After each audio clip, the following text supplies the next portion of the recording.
nangalawang ang rain or shine matapos ang mahabang Christmas vacation.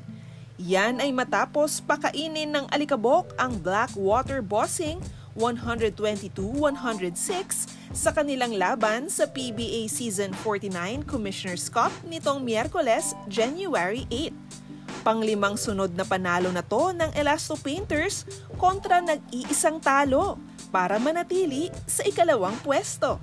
Paano nga ba nakaisa ang rain or shine sa Blackwater sa kanilang unang laban sa 2025? Narito ang tatlong rason kung bakit nanaig ang mga bataan ni Coach Yeng Guiao. Una, good start.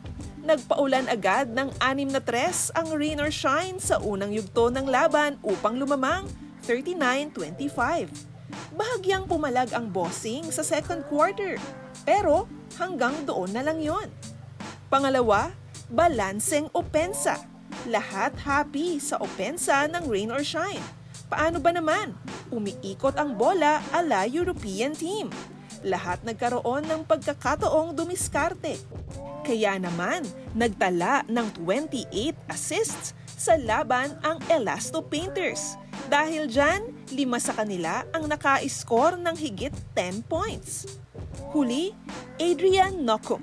Tila pinaghalong Samboy Lim at Vergel Meneses kung gumalaw at umere itong si Nocum. Pero hindi lang siya puro porma. Matapos ang matamlay na first half, bumawi si Nocum sa second half kung saan umiskor siya ng 18 points. Nang matapos ang laro, nakalikom ng 22 points, 5 rebounds, 3 steals, 1 assist at 1 block si Nocum. Napapalapit na ngayon ang Elasto Painters sa kanilang target na 7 wins. Sa amin ang importante makararating ng next round.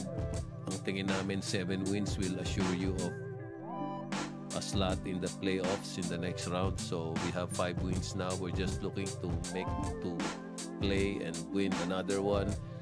Get as close to 7 as we can, as early as we can. Ikaw, ano sa tingin mo ang dahilan kung bakit namamayagpag ngayon ang rain or shine sa Commissioner's Cup? Tara't pag-usapan yan sa comment section. For more stories, check out onesports.ph.